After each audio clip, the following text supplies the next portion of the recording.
Shifting now over to the markets, this week we are focusing in on the cattle side of things.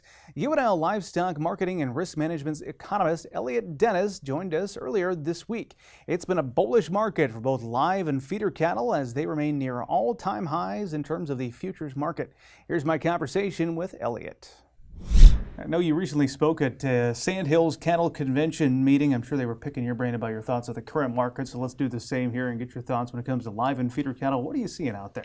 Yeah, really just a lot of volatility right now in the live cattle market and the feeder cattle market. When we think about where those prices have historically been, we've been pretty much in an upward trend for the last 6 to 7 months. Now the corn market has started to change, and we even look at the price spreads within the day. Those have significantly jumped. As we start to go down, ultimately what that means is more volatility, higher prices if we're thinking about putting in those price floors. And really what we have to see is where the corn market's going to go. It was kind of trending lower. It's jumped up almost 30 cents.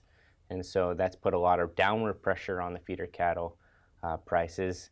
Supply on the feeder cattle and the fed cattle prices still says that there's price support to go up.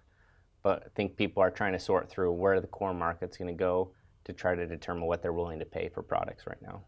You look at the charts, both live and feeder cattle, you can kind of pick one date early in June where it seems like we saw the high in both live and feeder cattle. Is this something, you bring up the drought conditions rallying the corn and soybean markets, but is this a seasonal trend? We start to see a drop off toward the late end of June that the cattle markets might be following as well? I think on the future side, we're seeing some of that. On the cash side, I think we've really seen that rally a couple weeks early. If you look at particularly the 700 to 900 pound steers that are sold in Nebraska, we tend to have pretty much a big bump at the end of the summer. We have really experienced that same trend except a few weeks early. And so we're talking about where those cash prices could be heading. I think we've experienced a lot of those trends, but just a little bit earlier in the season. The patterns are still the same. Now, whether we continue to follow that same pattern or we go down, I think we're pretty much level at where we're at.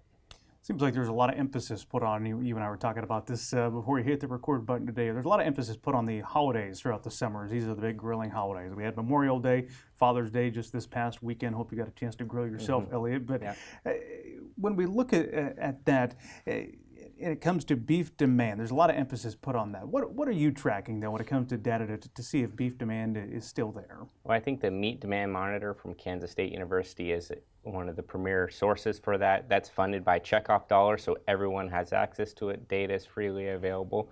And really what that shows us is what consumers are willing to pay each month and by state for different products. So when we look at ribeyes, at food service, at home, and that really shows us kind of where demand is at and what they're willing to pay.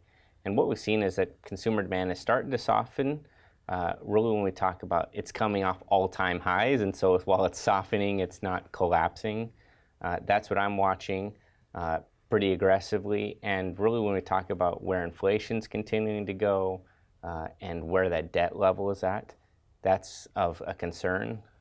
Consumer debt's continuing to rise. We still have inflation, which ultimately means that consumers have less money in their pockets as far as personal income to spend on expensive products like beef. Mm-hmm. Certainly keep an eye on that. Something else a lot of people are tracking, month-to-month herd rebuilding. Yeah. What's the best data that you're looking at on that front? Yeah, so I look at really two things. Heifer slaughter gives us animals that have already been made, purchases by feedlots.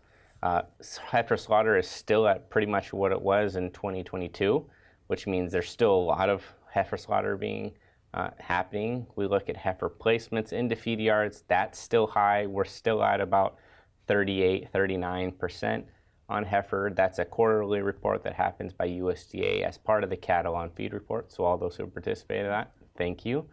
And then we also look at auction sales for cattle that are under 600 pounds and over 600 pounds that are heifers that are going through.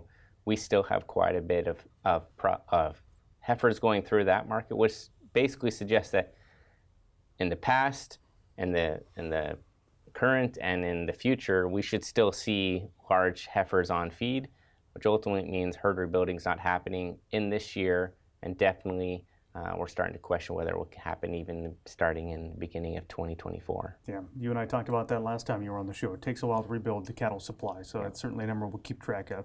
Walmart announced recently they're going to be expanding, opening a packing facility down in Kansas. What are the details there, Elliott? Yeah, I think it's just one of their first steps again into the kind of the steak cutting in, sector. When we talk about where Walmart is actually going, whether they're going into the food service, high value tablecloth, I think they're trying to see how can we take this high value product that's coming from sustainable beef. They're probably able to track a lot of their sustainability goals with it. How do they create more value and deliver that to their products? I think it's going to be an interesting development. The sustainable beef is not likely to fully staff that entire steak cutting warehouse, but whether they're going to be out in the market purchasing those primals, I think left to be seen.